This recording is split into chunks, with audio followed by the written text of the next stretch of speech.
أعوذ بالله من الشيطان الرجيم. بسم الله الرحمن الرحيم. الحمد لله رب العالمين، وصلى الله على سيدنا محمد وآله الطيبين الطاهرين.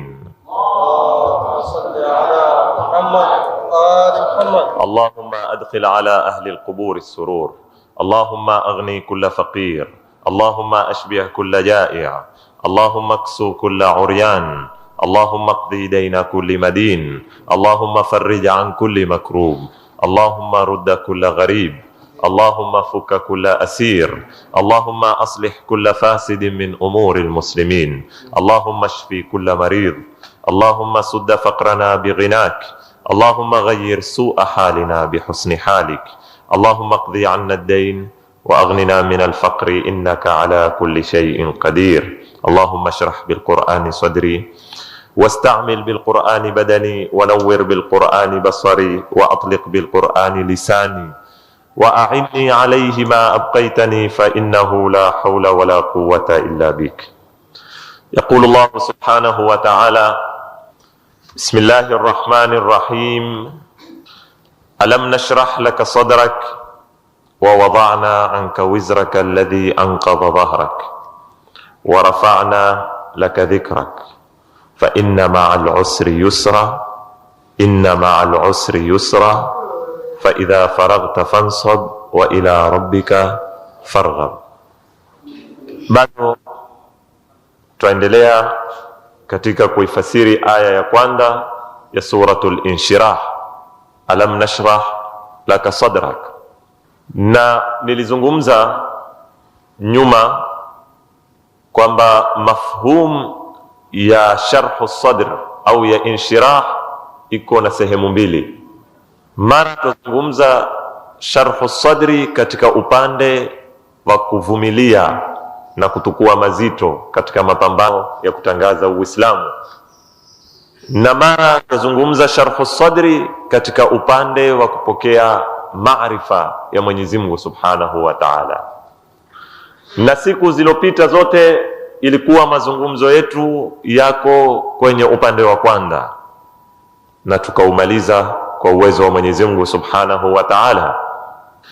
Sasa leo tunataka tuingie katika uwanda wa pili wa sharhu sadr, ambao ni uwanda wa mabustani ya elimu ya Mwenyezi Mungu Subhanahu wa Ta'ala, kwa sababu moyo ni miongoni mwa zombo ambazo kwamba zatukua elimu mahsus, sio elimu hii ya kusoma, elimu ambayo kwamba ni ile ya mkuli wao kwamba ni mawahib za Mwenyezi Mungu Subhanahu wa Ta'ala. Sasa kifua chako ni lazima kiwe kitakunduka kwa kutukua elimu kama hii, kwa kutukua nuru ya Mwenyezi Mungu Subhanahu wa Ta'ala, kwa kutukua wahi kwa ibara nyingine, na Uislamu kwa jumla. Na ndio tutazipata aya nyingine zinaozungumzia sharhu sadri kwa maana hii tofauti na zile tulizokuwa tukizisoma. Wakati tulipokuwa tukimsoma Nabii Allah Musa alipokinena rabbi shrah li sadri wa yassir li amri, ilikuwa tuzungumzia sharhu sadri katika kusahili na kuweza kupoa moyo mvumilivu wakati mazito.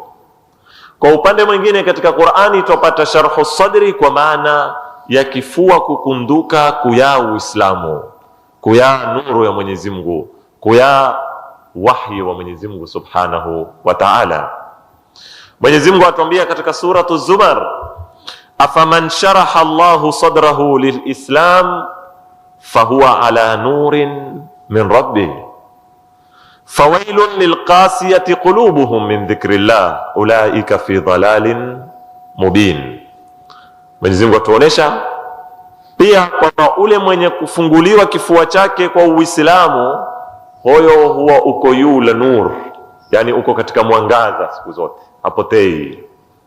Ama wale ambao kwamba zifua zao zimefungana, hazikubahatika kufunguliwa kwa kutiwa Uislamu, hizo zakosa mwangaza, na zikikosa mwangaza haziwezi kutembea. Ule ambaye kifua chake kilibanwa na kikafinywa na hakikuweza kuwa na Uislamu ndani, huwa hana mwangaza wa kuweza kumuonesha ndia. Na ndio Mwenyezi Mungu akatwambia fawailun lilqasiyati qulubuhum min dhikrillah ulaika fi dhalalin mubin, kwa sababu walikosa nuru watu kama. Katika suratul An'am pia Mwenyezi Mungu Subhanahu wa Ta'ala atuambia faman yuridillahu an yahdiyahu yashrah sadrahu lilislam, ule ambaye kwamba Mwenyezi Mungu ataka kumuongoza ukifungua kifua chake kikaweza kupokea nini? Uislamu.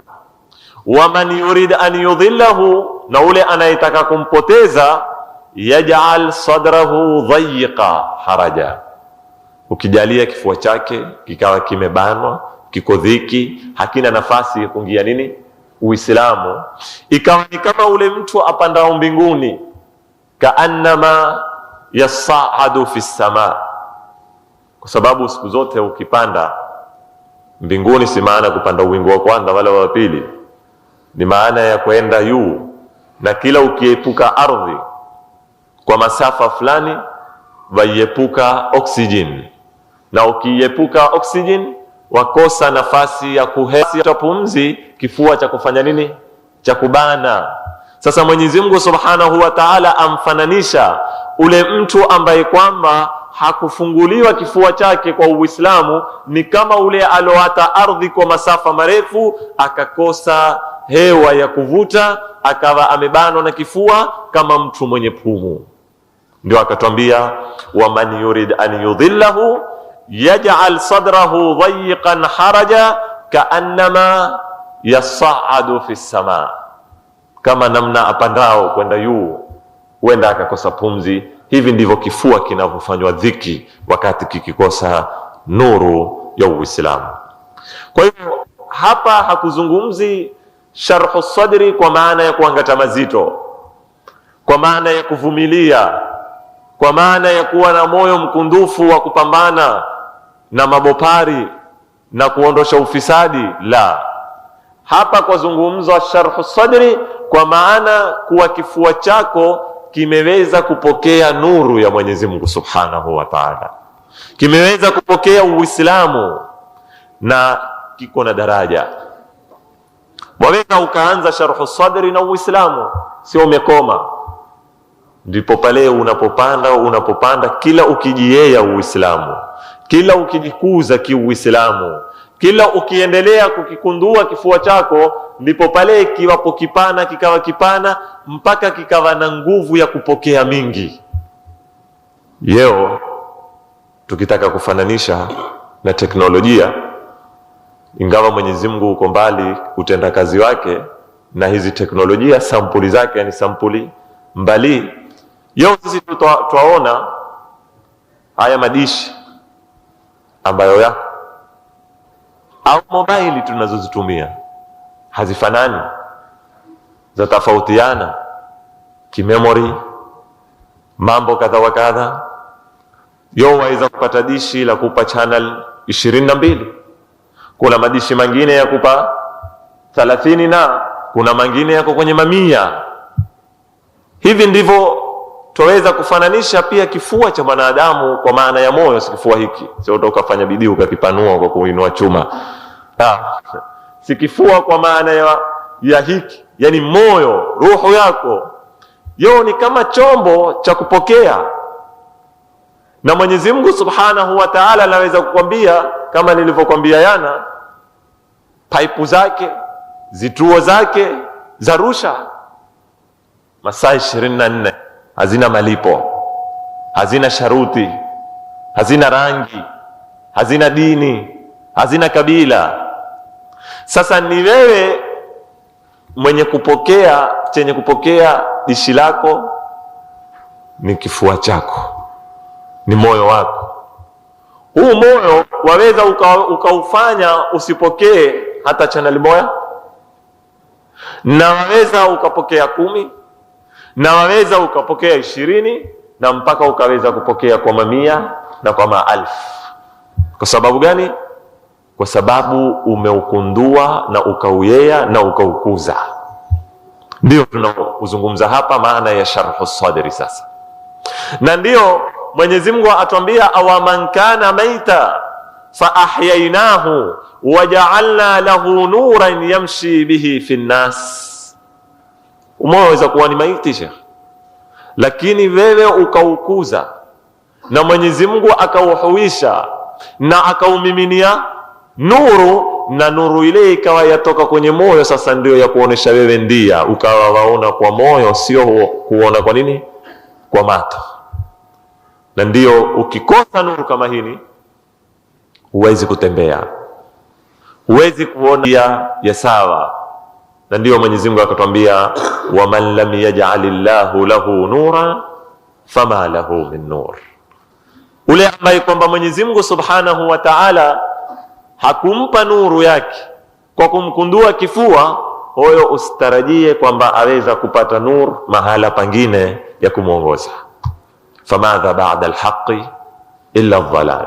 Usisikie, usitie katika fikra zako kabisa kwamba wewe utawata nuru ya Mwenyezi Mungu, utawata muongozo wa Mwenyezi Mungu kwa kuwa waweza kupata nuru nyingine au muongozo mwingine katika ardhi hii ukaweza kukuongoza. Ono ni urongo. Hakuna nuru isokuwa ya Mwenyezi Mungu. Waman lam yaj'alillahu lahu nuran fama lahu min nur. Mwenyezi Mungu akwambia, famadha ba'da alhaqi illa dhalal. Hakuna cha pili baada ya haki isipokuwa ni upotevu. Na ndio mimi nilipowaambia siku ile, chochote kilichoetwa na Mungu tunapokiwata tukatafuta badali ni upotevu na ni urongo kwamba kile chaweza kutuongoza. Ndipo utaona hakuna mfumo wowote wa sampuli yoyote katika nyanja zozote usokuwa wa Mwenyezi Mungu utatuetea matunda, utaweza kuweka uadilifu, bali ni ufisadi yula ufisadi. Kwa sababu tukiata nuru ya Mwenyezi Mungu tusitarajie kwamba kuna nuru nyingine tuweza.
Tukaipata.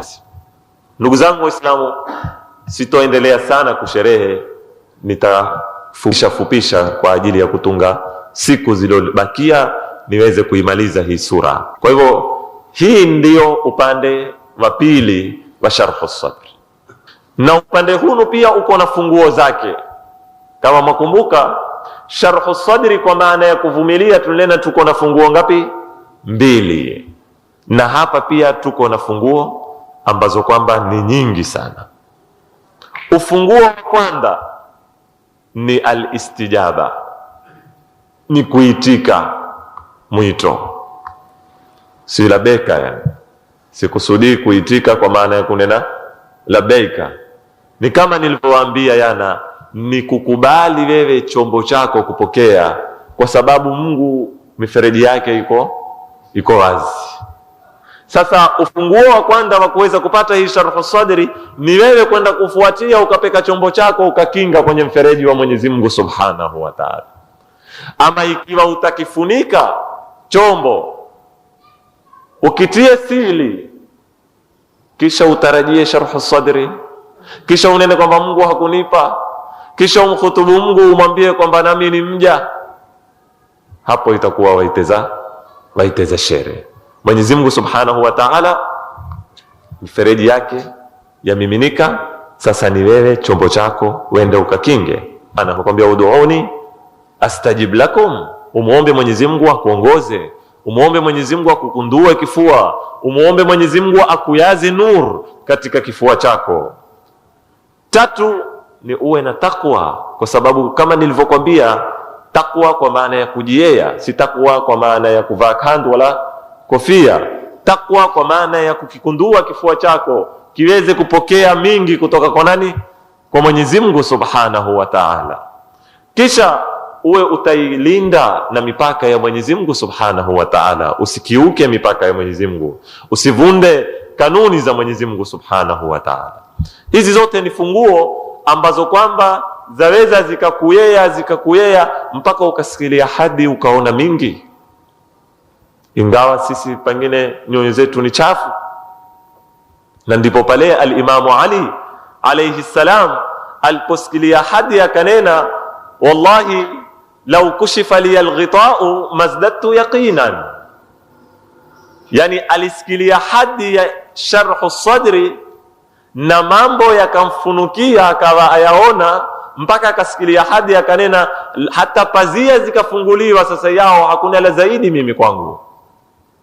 Wajua maana ya kufunguliwa pazia?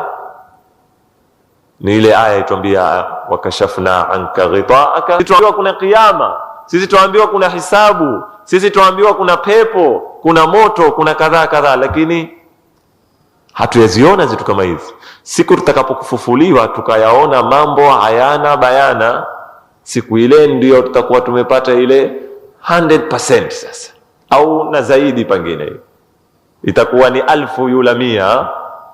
Ndipo pale Mwenyezi Mungu alituambia kalla sawfa ta'lamun thumma kalla sawfa ta'lamun. Kalla law ta'lamuna ilma al-yaqin. Kuna ilmu, kuna na ilmu yaqin. Kuna kuyua kama sisi tunajua sasa kuna pepo, lakini kuna na ile ilmu yaqin. Ndio Mwenyezi Mungu atuambia kalla sawfa ta'lamun sata'lamun thumma kalla sawfa ta'lamun. Kalla law ta'lamuna ilma al-yaqin. Lini tutayua ilmu al-yaqin? Latarawunna al-jahima thumma latarawunnaha aina al-yaqin. Tena hata kuona kuna sampuli mbili, kuna kuona kutupu, kuna na ru'yatul yaqin. Sasa siku ile ndio yatakuwa mambo yote yamekuwa wazi. Al-Imamu Ali akwambia yeye hahitaji siku hiyo, yeye yote kwake yako wazi. Kwa ile daraja alosikilia ya maarifa ya inshirahu, lau angefunguliwa pazia siengezi kitu zaidi ya ile 100 nilonayo, kwa maana ile inshirahu sadr. Huyu ni Imam Ali, kefu mtumi sallallahu alayhi wa alihi wasallam.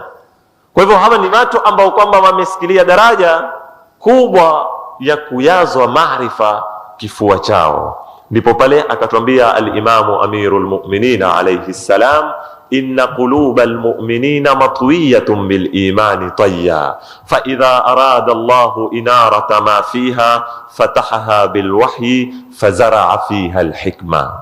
Hizi nyoyo za waumini zimekundwa kama biswati waweza kulitatia sasa yao likawa tukua nafasi toto hapa tu. Biswati leo ukilikundua laweza kutoka mwanzo kule mpaka mwisho. Hivi ndivyo zilivyo nyoyo za waumini. Waweza kuziona ni toto kwa sababu zimefanywa nini? Zimekundwa, zataka kufanywa sharhi. Ukizikundua huangata mingi. Atuambia inna qulubal mu'minina matwiyatun bil imani tayya, zimekundwa kwa imani. Fa idha arada Allahu inarata ma fiha, Mwenyezi Mungu akitaka kungarisha yaliyomo ndani ya zile nyoyo za waumini, fatahaha bil wahyi, huwa akizifungua sasa zile nyoyo kwa wahyi, ufazaraa fiha alhikma, akawa ameza sasa biswati kisha kufungua anda kumezwa maarifa, kukaanda kumezwa mambo tofauti mbalimbali, ndipo pale ukipatapo kifua chako kimea nur, kimea maarifa, kimea hikma kutoka kwa Mwenyezi Mungu Subhanahu wa Ta'ala. Na ndio utampata mtaalamu mkubwa wa kishia wa mambo ya irfan, wakati alipokuwa akisherehe kitabu cha al-Imam al-Ghazali Ihya'u Ulumuddin, utakuwa kumpata Ayatullah al-Faidh al-Kashani katika kitabu chake al-Mahajjatul Bayda fi sharh al-Ihya, aya kukueleza hizi nyoyo namna zinavyofanya nini, zinavyofunguliwa. Anena Ayatullah al-Kashani, fa idha tawalla Allahu ta'ala amra al-qalb, wakati Mungu mwenyewe anapotawalia huu moyo, ni maana umesikilia daraja ya kuweza sasa kutawaliwa na nani? Na Mwenyezi Mungu Subhanahu wa Ta'ala. Fadhatir rahma, wenda ikamiminika sasa rehma, wa ashraqa nur, na ikatipuza ile nur minal qalbi, kutoka kwenye ule moyo, wansharaha sadr, na kifua sasa kikafanya nini? Kikakunduka kwa maarifa, wankashafa lahu sirrul malakut, na zikakufungukia sasa zile siri ambazo kwamba ziko katika malakuti za Mwenyezi Mungu Subhanahu wa Ta'ala. Watala'la'at fihi haqa'iqul umuri al-ilahiyya, na kukaanza kumemetuka ndani ya zifua kama hizo hakika za nuru za Mwenyezi Mungu Subhanahu wa Ta'ala. Hii ni ile hadi ya maarifa ya Mwenyezi Mungu Subhanahu wa Ta'ala, na ndipo pale mwanadamu huwa ametoka kwenye stage ya ubinadamu na ameingia katika stage ya malaika, na kimekuwa kifua chake sasa cha miminika nur, na cha miminika hikma, na cha miminika zile siri za malakuti za Mwenyezi Mungu Subhanahu wa Ta'ala. Ndugu zangu Waislamu, lakini ufunguo wa yote haya ni Qur'ani. Qur'ani ndio inaotufungulia milango yote, na ndiyo utamuona al-Imamu Ali alayhi salam kila alipokuwa akikhatimisha Qur'ani alikiomba dua hini ambayo kwamba mimi kila nikianda darasa huwa nikiisoma, akimwambia Mwenyezi Mungu Subhanahu wa Ta'ala, Allahumma shrah bil Qur'ani sadri.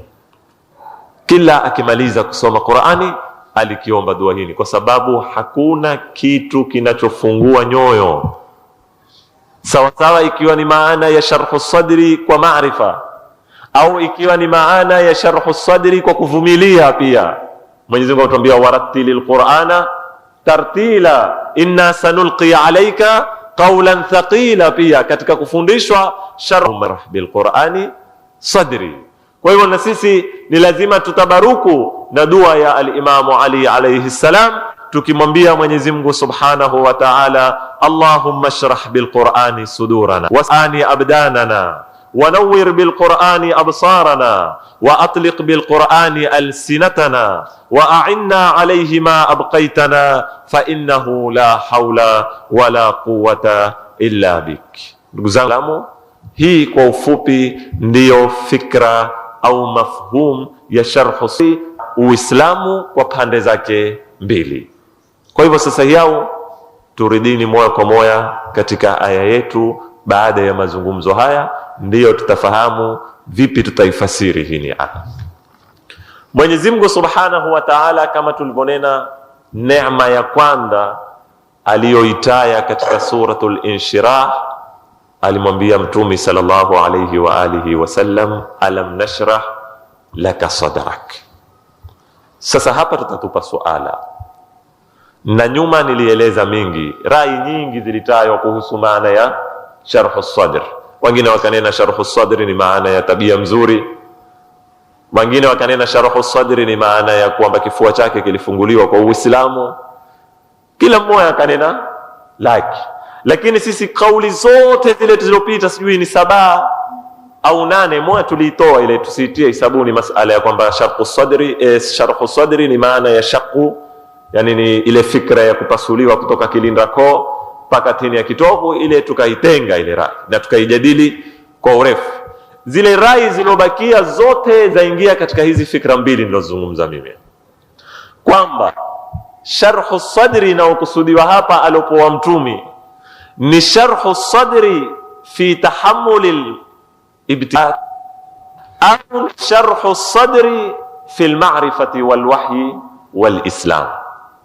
Kizungumza Kiswahili ni sharhu sadri kwa maana alipoa tabia ya uvumilivu kuweza kupambana na wale kaumu zake katika kuwaongoza, tabia ya kuweza kuangata mazito, yani kwa maana ya kwanza, au ni sharhu sadri kwa maana kilifunguliwa kifua chake kwa kutiwa wahi na nuru ya Mwenyezi Mungu Subhanahu wa Ta'ala. Wanazuoni wamekhtalifiana, na kwa ufupi naweza kukwambia tuko na rai tatu katika kuifasiri alam nashrah laka sadrak, yani zile rai zote zikusanya ziweke mahala patatu. Rai ya kwanza ni ya al-allama Ayatullah al-Sheikh Muhammad Mahdi al-Asifi.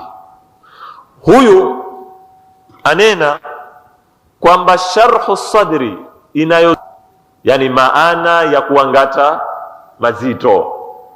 Mwenyezi Mungu amwambia mtume, tumekupa sifa ya uvumilivu, tumekupa moyo mkundufu wa kuangata mazito, kwa sababu wewe wendao kupambana na mataghut, wendao kupambana na umma umezodudumia katika ufisadi na kuabudu masanamu na upotevu. Kwa hivyo umma kama hunu kutaka kuuongoza wahitaji moyo wenye sifa ya kuhimili, wenye sifa ya kuvumilia, au waweza kutupa na ukakimbia kama alivyokuwa Nabii Allahi Yunus. Ndivyo pale Mwenyezi Mungu alimwambia fasbir wala takun ka sahibil hut, subiri na usiwe kama sahibi ya tewa. Kwa sababu si kwa maana Nabii Allah Yunus alifanya makosa, wala yale ni maasiya, ile misukosuko aloipata ilikuwa imepita uwezo alopoa na Mwenyezi Mungu wa sharhu sadr, imepita daraja. Kwa hivyo ilikuwa lazima zilipuke, kama vile alivyokuwa Nabii Allah Nuh aliwaongoza umma wake miaka 1000 isipokuwa 50, na mwisho akanena wala yalidu illa fajiran kafara, hawa wakizaacho mkipotevu. Si maana alinena ule, aliishi na zizazi tofauti mbalimbali, akitumainia kizazi kitakachokuja akia sampuli zile zile, akitumainia kizazi kitakachokuja akia sampuli zile zile kama fotokopi. Ndipo pale akamwambia Mwenyezi Mungu wala yalidu illa, alitusa mipaka, sharhu sadri ikawa hamiliki tena. Sasa Mwenyezi Mungu Subhanahu wa Ta'ala, kama ile hadithi tulioisoma nyuma kwamba mtume alimwambia Mungu, umempa mtume fulani kadhaa, umempa mtume fulani kadhaa. Nabii Allah Sulaimani umempa pepo zikawa humtumikia namna atakao. Nabii Allah Isa akawa huisha ruhu fulani, humfanya kadhaa. Mimi umenipa nini? Ndio Mwenyezi Mungu akamwambia alam yajidika yatiman faawa wa wajadaka dhalan fahada wa wajadaka ailan faaghna alam nashrah laka sadrak wa wada'na. Kwa hivyo sharhu sadri ilikuwa ni miujiza mikubwa sana kwa bwana mtume sallallahu alaihi wasallam, kwa sababu kipimo alichopoa kilikuwa chashinda kuisha ruhu, chashinda kwa pepo zikawa za kutumikia wewe, kuhuisha walio kufa. Sisi tumekupa kubwa zaidi kushinda hayo, tumekupa sharhu sadri kwa kipimo kikubwa ambacho kwamba wewe hutowakimbia umma wako wala hutowapiza. Kwa pale alipojua majiwe kama nilia, akawa atanena Allah fir li qaumi innahum la ya'lamun, huku wampija huku awaombea dua. Ile sharhu namna ilikuwa kubwa. Sasa ayatullahi al-afi ina kwamba maksudi ya Mwenyezi Mungu Subhanahu wa Ta'ala ya kunena al-ashrah la sadrak, akusudia sharhu sadri kwa maana ya kumkundua mtume kwa chake kwa sifa kuvumilia, kwa na uvumilivu. Na dalili ya tafsiri hii ni haya maneno ambayo kwamba yatakaokuya mbele Mwenyezi Mungu atakapokumwambia inna ma'al usri yusra, inna ma'al usri yusra, hakika baada ya kula mazito ni mapesi. Aya hizi zachangia kufasiri alam nashrah kwa ya kuvumilia. Hii ni rai ya nani? Ya Sheikh Al-Asri. Tukenda Shahid Mutahhari, aya Shahid Mutahhari katika kitabu cha Durusun fi Tafsiri al-Quran, alipokuwa akifasiri sura chache, ana tafsiri kamili huyo, ana sura tu alikifasiri katika vitabu zitoto. Ana Durusun fi al-Quran, siri ndani yake suratul Inshirah, suratu Inna anzalna na idha zulzilatil ard, na kama sura 4-5. Anena alam nashrah laka sadrak. Shahid Mutahhari yeye anena ni kwa maana ya maarifa, si kwa maana ya kuangata mazito. Yani Mwenyezi Mungu amwambia Mtume sallallahu alaihi wa sallam alam nashrah laka sadrak, yani hatukikundua kifua chako kwa kukiaza nur, kwa kukiaza maarifa, kwa kukiaza hikma, kila sampuli ya hikma.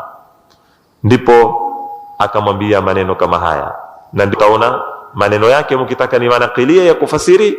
Anena Shahid Mutahhari alam nashrah laka sadrak, yani alam naftah laka qalbak hatta fadat minhu alhikmatu walhaqiqatu walulum. Kwa hivyo amefasiri kwa maana ya kuyazwa hikma, kwa maana ya kuyazwa haqaiq ilahia, kwa maana ya kuyazwa elimu za Mwenyezi Mungu Subhanahu wa Ta'ala. Hizi ni rai mbili ziko gongano, rai ya Asifi na rai ya Shahid Mutahhari. Huyu anena ni maarifa, huyu anena ni uvumilivu. Rai ya tatu ni ya al-Allamatu Tabatabai, ni yote mawili, kwa sababu Mtume sallallahu alayhi wa alihi wasallam katika kipindi hiki alikuwa ahitaji yote mawili. Vile vile kama alivyokuwa ahitaji sharhu sadri kwa maana ya kuvumilia, alikuwa pia ahitaji sharhu sadri kwa maana ya wahyi na maarifa, kwa sababu zote hizi ni ziungo muhimu katika kuongoza umma. Ukiwa waongoza umma wahitaji sifa ya uvumilivu, na ukiwa waongoza umma wahitaji sifa ya maarifa, sifa ya hikma, sifa ya elimu, kwa sababu huwezi ukawa ni muinga ukaweza kuongoza umma. Itakuwa ni tongo kumshika mkono tongo, na hapo wote watakwenda kutubukia kwenye mashimo. Kwa hivyo hizi ni rai tatu, na ndio utampata al-Allamatu Tabatabai na pia akiungwa mkono na Sheikh Makarim Razi wakinena kwamba si'atu sadri ni maana ya kufunguliwa fikra Mtumi, ruhu ya Mtumi, pamoja na kupoa usifa ya kuvumilia mbele ya mapambano ya da'wa na kutangaza Uislamu. Ndugu zangu Waislamu, hizi ni rai tatu ambazo kwamba ziko katika kufasiri alam nashrah laka sadrak. Lakini pamoja na kuwa hawa wamenena haya, turudi tukinena kwamba sura ndio itatuamulia maana ya uhakika ni ipi katika maana hizi tatu, na yeo nitaeleza kwa ufupi, na mbele tutakuya kufahamu tutakapo kusoma mbele ya suratul Inshirah. Itatuambia alam nashrah ya kusudiwa nini. Kwa ufupi, jambo ambalo kwamba liko karibu zaidi ni kwamba sharhu sadri inakusudiwa hapa ni ile anayoizungumza Ayatullahil Asifi. Inakusudiwa ni kuangata mazito peke yake kulingana na msuko wa sura. Sikatai kwamba Mtume sallallahu alayhi wa alihi wasallam alikuwa ahitajia yote mawili. Sikatai kwamba Mtume sallallahu alayhi wa alihi wasallam alipoa yote mawili, lakini suala suratul Inshirah yazungumza lipi? Nafikiri mwanielewa uzuri sana. Kupoa amepoa na kuwa ahitaji alikuwa ahitaji, lakini suratul Inshirah tukiketi nayo tukaichambua yazungumza lipi. Kwa hivyo tusie tukafirika kwamba mtume alikuwa ahitajia, amepoa, aweza kuwa aya nyingine zimezungumza, tukawa tutailazimisha kama alivyofanya Makarim Shirazi, kama alivyofanya Al-Alama Tabatabai, kuilazimisha hii sura kutukua mambo mawili, nayo haikubali kutukua mawili. Kwa hivyo msuko wa aya kama alivyonena Ayatullahi Al-Asifi, fa inna ma'al usri kwanda. Pili, wa wadhana anka wizraka alladhi anqadha dhahrak, kama tutakapokuifasiri kesho. Tatu, fa idha faraghta fansab, ni ile ya ayyuhal muzammil qumil layla illa qalila nisfahu aw inqus minhu qalila aw zid alayhi warattilil qur'ana tartila inna sanulqi alayka. Utaipata ni mafundisho ya au ni hono ufunguo wa kupata nini? Sharhu sadri, kwa maana ya kuvumilia. Fa idha faraghta fansab wa ila rabbika farghab. Kwa hivyo aya zitakazokuya zitatuonesha wazi kwamba rai ya Al-Allamatul Asifi ndiyo rai ambayo kwamba iko karibu zaidi na Mwenyezi Mungu Subhanahu wa Ta'ala, ndio ayuwao zaidi. Ndugu zangu Waislamu, mpaka hapa itakuwa Mwenyezi Mungu ameniafikia kukamilisha kuifasiri aya ya kwanza, alam nashrah laka sadrak, na insha Allahu Ta'ala Mwenyezi Mungu akituweka hai na uzima, kesho tutaingia katika aya ya pili na ya tatu kwa pamoja, kwa sababu zote mbili zazungumza kitu kimoja. Kesho kwa maana kesho ya darasa, si kesho ya juma. Wa wada'na anka wizrak alladhi anqadha dhahrak, na nitawapeka mbio kwenye hizi aya zilobakia, sitoweza kuzifungua kama vile nilivyoifungua hili alam nashrah kwa ajili ya wakati, na siwezi kuibakisha sura nusu. Tunene tutangojana inshallah mpaka mwakani kuwa na hizi tulozipita zimekwisha. Kwa hivyo tutaihatimisha. Wassalamu alaikum wa rahmatullahi ta'ala wa barakatuh.